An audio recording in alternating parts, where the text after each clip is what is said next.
This is your Fox 10 News Now update.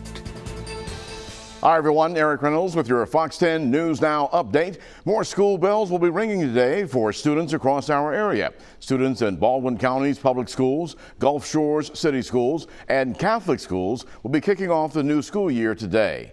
In Baldwin County, those who didn't sign up for virtual learning will head back to the classrooms this morning. Plenty of safety precautions are in place. Parents will get a daily report on the number of students tested and how many positive cases. Students or teachers who test positive must have a doctor's note, show a negative test result, or be symptom-free for 14 days before they can return to school. In the Gulf Shores city school system, students can also either choose virtual or traditional learning. Now, those who return to in-class learning can expect new safety measures in place, of course, due to the coronavirus pandemic. Parents are being asked to complete daily home screenings each morning before bringing their children to school. You can find a link to that questionnaire on the school system's Facebook page, and there will also be increased sanitization and cleaning in place. Also, lunchtime is moving outside.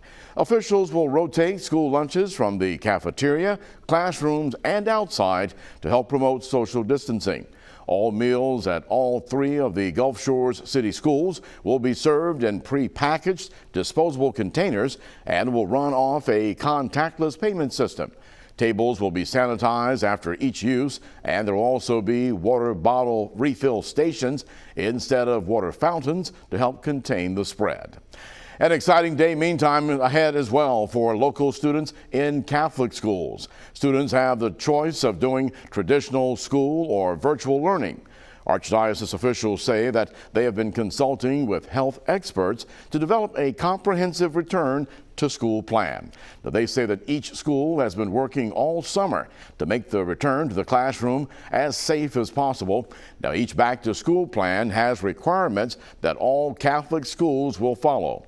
Teachers have also been busy redesigning their classroom layouts to accommodate social distancing guidelines and adjusting the lesson plans for distance learning.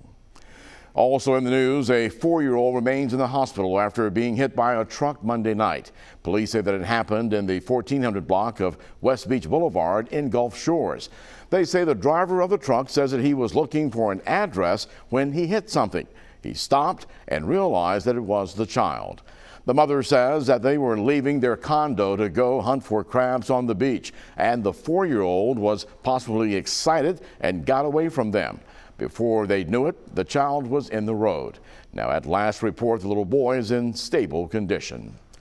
Governor Kay IVEY awarding $7 million in coronavirus aid from the CARES Act is going towards mental health initiatives. $1 million will be used for the Department of Mental Health's Crisis and Recovery Services program. The funds will help develop a free online crisis hotline, especially for those impacted by COVID-19. The other $6 million is for the Community Provider Reimbursement Program. Now, that will help pay for treatment for people with mental illness, substance use disorders, and developmental disabilities.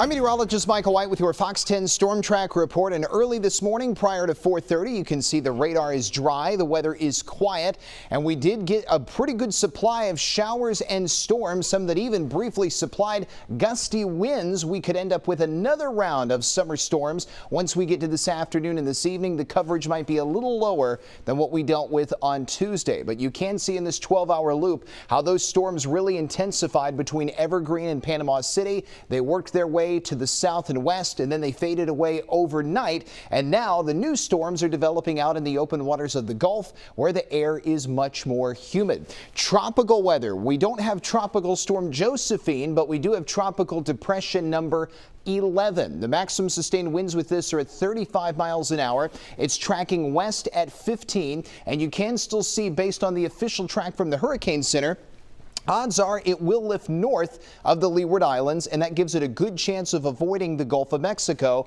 But here's the better news.